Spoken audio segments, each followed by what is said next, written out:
Muchas gracias, buenos días. Complacido de estar en esta célula congresional a hacer referencia de los componentes informativos requeridos a través de solicitud hecha por Secretaría, a través de la documentación generada a la Superintendencia el día 3 de agosto. Saludo a las ministras Gloria y Astrid, también a las senadoras Lorena, Berenice, Ana Paula, al igual que a Honorio, Fabiano, Mara, Lirio y Ana Paula. Realmente voy a tratar de ser muy práctico. He recibido un cuestionario en términos numéricos muy precisos y para ello pues creo que voy a requerir del tiempo que me ha sido otorgado. Y en este momento nosotros, antes de empezar con la revisión de las preguntas y las respuestas correspondientes, tengo dos fuentes de información. Una es el anteproyecto presentado el 31 de marzo para efectos del 2024, junto con el anexo que se presentó el 5 de abril en la Dirección General del DNP, y la cuota de inversión que fue asignada por la Dirección de Programación de Inversiones Públicas del DNP el pasado 5 de julio.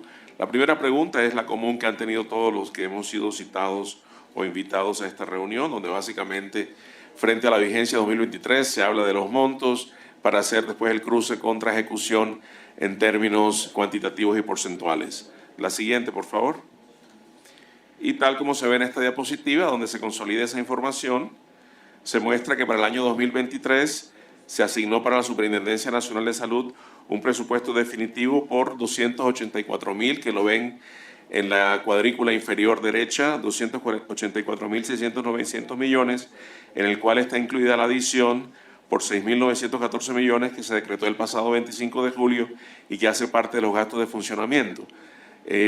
Los dos procesos misionales primordiales de la superintendencia pasan primero por la defensa del derecho a la salud de los ciudadanos que habitan en este país, y el segundo pasa por la defensa y la protección del buen uso de los recursos públicos asignados, dispuestos y disponibles para garantizar el goce efectivo de ese derecho. En esa misma diapositiva, cuando desagregamos ese monto total asignado para la vigencia 2023, encontramos que para gastos de funcionamiento hay un total de 200.767 millones que corresponden al 70.5% del total. Los de inversión son 76.209, que representan el 26.7% y que han sido asignados para 3 programas y 9 proyectos, y el servicio de la deuda por valor de 7.714, girados en el próximo noviembre al fondo de contingencias, y que representan el 2.7% del total de la referencia que estoy abordando en este día. La siguiente, por favor. ¿Cómo va la ejecución en el año 2023? Nosotros generamos la respuesta al requerimiento y a través de Secretaría General los honorables senadores han recibido la información con corte al 14 de agosto, efectivamente recibido por Secretaría General, y esta información de ahora lo hemos actualizado al cierre del 18 de agosto para mostrarles la ejecución lo más actualizada posible. En este momento, como ustedes lo ven allí, se llevan comprometidos el 53% del total del presupuesto, es decir, 150.693 millones, correspondiente al 52% de funcionamiento, 60% de inversión, es decir, que con 7 meses llevamos más de la mitad de la ejecución frente al total de lo asignado para ejecución. La siguiente, por favor. La diapositiva nos muestra cómo va la ejecución de funcionamiento de manera específica del 1 de enero hasta agosto 18, y ahí cómo se ha comprometido ese 52.2% de gasto de funcionamiento, lo vemos reflejado en las cifras, y en los cubos informativos que allí se presentan. Gastos de personal, 80.893 millones, que muestra una ejecución del 55.1%. Adquisición de bienes y servicios, 23.600 millones, con una ejecución del 79.9%. Y la suma del rubro de transferencias que ustedes ven allí, que da 423 millones, y el de gastos por tributos y multas, que son 5, da un total de 428 millones. La siguiente, por favor. Traté de ser pedagógico en lo que es la ejecución de los 3 grandes proyectos que ejecutamos de acuerdo con lo que es la ejecución del presupuesto general de la Nación, del monto total de inversión asignado, que son 76.209 millones, que demuestran a la fecha del 18 de agosto un 60.02% de ejecución. Ahí ustedes ven los 3 proyectos. El primero, aseguramiento y administración del Sistema General de Seguridad Social en Salud, que muestra el nivel de ejecución por un total del 50.13%, que corresponde a 649 millones. El segundo, que hace razón a lo que es el IBC, Inspección, Vigilancia y Control, con un avance del 78.92%, que en cifras corresponden de manera cuantitativa a 31.527 millones. Y el tercero, que es el fortalecimiento de la gestión y la dirección del sector salud, que tiene a su vez 5 proyectos, presenta un avance del 38.8 con 13.516 millones ejecutados. Estas 3 columnas principales que ustedes ven allí de inversión están comprometidas para ser adelantadas por todas las delegaturas de la superintendencia y las diferentes dependencias que hacen todo el proceso estratégico de adelantamiento misional y de apoyo en la superintendencia. La siguiente. Tratamos de ver también lo que es la proyección o la estimación de la presupuestación en el componente de ejecución al cierre de la actual vigencia, y por eso lo que estamos viendo ahí es que para el final de la vigencia del 2023 estimamos, Presidenta Lorena, una ejecución total del 92.30% del presupuesto asignado para la vigencia 2023, lo que equivale a 262.763 millones. Con respecto a esta estimación al cierre de la vigencia, cuando comparamos lo que es la ejecución frente a la vigencia anterior, tenemos frente al 2023 92.3 y en el 2022 el 82.4. Adelante. Bien, las proyecciones de ejecución otra vez por los 3 líneas de crecimiento a través de los proyectos aquí definidos demuestran una ejecución total para el cierre de la vigencia en el componente de inversión de 96.7%. De acuerdo con lo que se vislumbra será el comportamiento de cada una de esas líneas. En el primero se alcanzará el 88.9%, es decir, 1.151 millones. En el segundo, el de inspección, vigilancia y control, ustedes ven ahí es 98.3 millones, 98.3%, que corresponde a 39.287 millones. Y el de fortalecimiento de la gestión y la dirección del sector salud es del 95.2%, es decir, 33.310. Lo que quiere decir que lo que se estima en la ejecución de los gastos de inversión, honorables senadores, para el cierre de esta vigencia en este componente específico es del 96.77%. La siguiente, por favor. Es la siguiente pregunta con respecto a lo que se relaciona a cómo avisoramos el 2024 para efectos del componente presupuestal y de ejecución por parte de la superintendencia. La siguiente. Y lo que tenemos allí es que, de acuerdo con lo que hicimos presentación como anteproyecto para la vigencia 2024, solicitamos una variación incremental del 16.8% con respecto a la anterior vigencia. Ustedes ven allí las cifras azules oscuras en la línea inferior para un total de 332.735 millones versus lo que fue el 2023, que fueron 284.691, de acuerdo con lo que allí se vislumbra. Desglosado ese presupuesto, de acuerdo con los diferentes ítems que se relacionan en la diapositiva, tenemos que en los gastos de funcionamiento para la vigencia 2024 tenemos 225.920 millones que corresponden a un aumento en el 12.5% frente al año anterior. En el componente de gastos de inversión suben el 21.3% porque hay un incremento importante de acuerdo con lo que ustedes están viendo en la diapositiva, y el servicio a la deuda sube el 85.9%. La siguiente, por favor. Los ingresos, la estimación que hacemos de ellos para la vigencia próxima está relacionada con los diferentes ítems y componentes que ahí se presentan. Contribución de los vigilados, 26.3% del total de los ingresos estimados. Multas, sanciones e intereses de mora, 5.3%. Transferencias corrientes del régimen subsidiado, 44.2%. Y excedentes financieros del 24.1%. Debo decirles que frente a lo que es el componente de ingresos en la actual vigencia, esperados en lo que tiene que ver por contribución de los vigilados, a la fecha tenemos un 93% de cumplimiento frente a la expectativa presupuestal para este año. La siguiente, por favor. Es la siguiente pregunta que nos relacionó la Secretaría General de la Comisión frente a la eventual consideración de una insuficiencia de recursos para poder cumplir con las expectativas del 2024.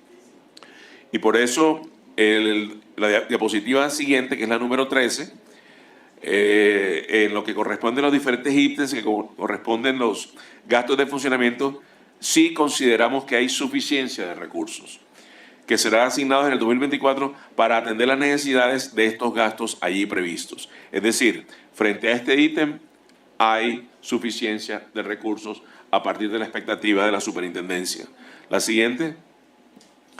En la apropiación presupuestal por programas de inversión para la siguiente vigencia, que en este momento se proyecta en 79.713 millones, se desagregan de la siguiente forma con respecto a esas tres líneas que venimos desarrollando desde la vigencia 2023. En el primero, que es aseguramiento y administración del sistema de salud y prestación de servicios de salud, tenemos 842 millones, en inspección, vigilancia y control 42.307 y en fortalecimiento de la gestión y dirección del sector salud 36.564 millones. La cuarta pregunta que viene en la siguiente diapositiva y es ¿cuál es el monto estimado del eventual déficit? La siguiente, por favor. Que tendría el organismo a su cargo durante la vigencia 2024, pues con lo que he explicado en la diapositiva inmediatamente anterior, los recursos apropiados en el proyecto de presupuesto de gasto 2024 no van a generar déficit presupuestal, teniendo en cuenta que nosotros hemos ajustado el valor de la cuota de inversión asignada efectivamente para la vigencia 2024. De tal manera que no habrá déficit presupuestal y eso lo relacionamos con la siguiente diapositiva y última, y es cuáles serían los planes. La siguiente, por favor. Los planes, programas y proyectos que quedarían con déficit y que se haría difícil o incumplible su ejecución durante la vigencia, pues la respuesta es que al no presentar déficit, toda vez que se ajustó la cuota de inversión asignada al valor correspondiente, no habrán planes, programas y proyectos que queden sin cobertura presupuestal para su ejecución.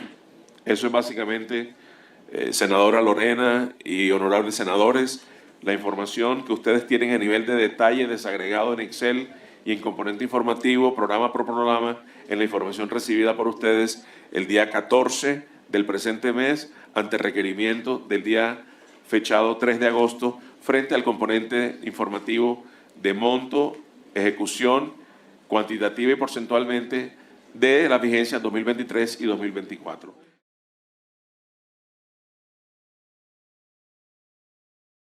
Superintendente. Gracias, muy amable presidenta. Voy a tratar de ir en orden con las observaciones que me hicieron para efectos de ir atendiendo cada una de las inquietudes de los senadores. Empezó el senador Honorio Enríquez y tiene dos inquietudes, una referente a lo que eran las contribuciones y quiénes eran los que generaban las contribuciones, quiénes eran los que eran sujetos de contribuir a la superintendencia y las 6 regionales y las 3 oficinas de atención. Voy en el orden en que usted lo propuso. Los vigilados, que son sujetos de esta actuación por parte de la superintendencia, son los que generan las contribuciones. En ese orden están las aseguradoras, tanto del régimen contributivo como del régimen subsidiado, las que fungen como EPS, al igual que los prestadores de servicios de salud. Pero además, todo el componente del monopolio rentístico de la nación en lo que tiene que ver con licoreras y con loterías.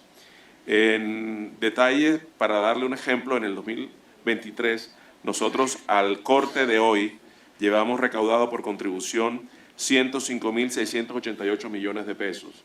Es decir, estamos alcanzando frente a la meta el 93% de la expectativa del año 2023. En el componente relacionado con las regionales para el año 2024 que se ha solicitado el soporte presupuestal para lo pertinente, quiero explicarle primero de manera breve que eso obedece a unos criterios de criticidad para efectos de colocar presencia territorial y visibilidad de la superintendencia en territorio. Y esos criterios obedecen a número de quejas interpuestos por pobladores del territorio, número de quejas entre actores intervinientes en el sistema territorial de salud, e igualmente todo el componente financiero administrativo que no satisface el flujo económico que debería darse en el territorio. En ese orden de ideas, para la propuesta de las 6 regionales son una en Nariño, localizada en la ciudad de Pasto, otra en el departamento de Amazonas, en la ciudad de Leticia, otra en norte de Santander, en Cúcuta, otra en Arauca, San Andrés y Providencia, en San Andrés, y en el eje cafetero, en la ciudad de Pereira. Y las oficinas de atención, que son presencia territorial de menor envergadura, menor número de personas, pero que gesten De todos modos, la atención del territorio está Guainía con la ciudad de Inírida, Vaupés en Mitú y Putumayo en Mocoa. Son las respuestas frente a su inquietud. Seguimos con el tema de las sanciones que me presentó Ana Paula, la senadora Ana Paula, frente a su inquietud aquí. Nosotros en este momento tenemos, frente al componente de sanciones, por primera vez la superintendencia está generando actuaciones que conducen al recaudo efectivo de sanciones impuestas frente a infracciones detectadas a partir de la actuación de este ente de control frente a sus vigilados. Al 2 de agosto tenemos sanciones impuestas por 76.654.080.000 pesos, siendo este el año que mayor valores en sanciones se ha impuesto, habiéndose recorrido únicamente 7 meses y medio. Frente a las variaciones que tienen que hacerse ante las dificultades que usted genera, nosotros el día jueves hemos generado el lanzamiento del nuevo esquema de atención de reclamos frente a lo que las personas dentro del sistema consideran vulneración a los derechos relacionados con los diferentes componentes ambulatorios o de tipo hospitalario, diagnósticos o terapéuticos que terminan siendo negados por los aseguradores correspondientes, sean del aseguramiento del contributivo, del subsidiado o de EPS indígenas e inclusive de regímenes especiales. Hemos categorizado en 3 los tipos de reclamos. Riesgo vital debe ser solucionado en 24 horas, riesgo priorizado en 48 horas y riesgo simple en 72 horas. Inmediatamente se coloca la queja, empieza una orden de obligatorio cumplimiento por parte de la superintendencia al actor involucrado para que se le solucione. Esto lo que procura es una tendencia de tutela cero para que haya oportunidad en la inmediatez de la atención, satisfacción del usuario frente a la queja y lo nuevo y novedoso que generamos de manera simultánea es que cuando se detecta por parte de la superintendencia una denegación de servicio por parte de un agente del aseguramiento, damos traslado a la Contraloría General de la República para que se genere la actuación correspondiente para que determine si existe o no detrimento patrimonial y ese recurso que se debita del dinero que tienen las EPS pasa a ADRES para garantizar continuidad de la atención y tiene que enfrentar en el evento que sea un detrimento patrimonial el correspondiente proceso de responsabilidad fiscal por parte del representante legal de la EPS ante la Contraloría General de la República. Esto fue el pasado jueves. Y frente a lo que ha dicho el senador Fabián, algunas claridades. Usted menciona una EPS que la manifiesta como intervenida, que es comparte y no lo está, sino liquidada. Entonces quiero darle alguna claridad. Es triste lo que está ocurriendo en el sistema y doy fe de todo lo que se ha hecho para efectos de darle claridad informativa primero a las personas que tienen inquietudes frente a la situación del sistema. Sus derechos de petición que de manera diaria recibimos, todos son respondidos, pero no todos llevan la respuesta que se idealiza desde quien lo está formulando. Le quiero recordar que en un proceso liquidatorio, cuando los activos no alcanzan a pagar los pasivos, resulta imposible que una creencia debidamente validada, reconocida y que esté legítimamente cobrada, finalmente pueda ser pagada porque no hay recurso disponible. Y eso es lo que ha pasado con la cantidad de recursos que en este momento, tanto en el sector público por parte de los hospitales como en el sector privado por parte de los prestadores, se les imposibilita el acceso a pago porque no hay disponibilidad de recursos en ese tipo de gestión. Y no es porque no se haga gestión por parte de la superintendencia, sino porque en un proceso liquidatorio los pasivos son pagados hasta cuando los activos alcanzan para ser pagados. La creencia puede estar debidamente soportada, válidamente reconocida, legítimamente presentada. Pero si no hay recursos disponibles, definitivamente es imposible pagar porque así es. Cuando no hay recursos dentro de un proceso liquidatorio, no se dan. Y dentro de los cambios que se han hecho, para efectos de garantizar la transparencia en esos procesos liquidatorios, hemos generado diferentes actuaciones, como por ejemplo haber renovado el equipo de liquidadores e interventores que recibimos por parte del gobierno anterior, pero además acabamos los ingresos onerosos que recibían los liquidadores, los interventores y los contralores que contribuían al detrimento financiero de esas entidades porque no resultaba lógico que nombrásemos a personas que con unos ingresos que superaban en mucho lo que ganan altos funcionarios del Estado, contribuyeran más bien al detrimento financiero de las entidades que a la recuperación misma de ellas para los que habían sido colocados allí. con todo gusto recibo su forma de conceptuar sobre lo que es la actuación tanto de la superintendencia como institución, como la mía como superintendente. No comparto lo que dice y con todo gusto, cada vez que usted desee información se la brindo, pero no se puede garantizar pagar pasivos debidamente reconocidos cuando no hay plata con qué pagarlos, y es lo que está ocurriendo. Por eso se procura, a partir de la reforma, el levantamiento del velo corporativo, para efectos de que esas EPS que se fueron sin pagar, podamos nosotros identificar los verdaderos dueños de esas EPS y ese tipo de recurso que se fue, incluso del territorio nacional, pueda ser alcanzado desde la inspección, la vigilancia y el control, regrese y pague las acreencias que hoy no tienen con qué pagarse. Presidenta y senadores, muchas gracias.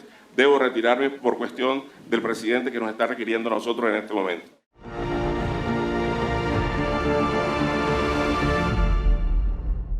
Colombia, potencia de la vida.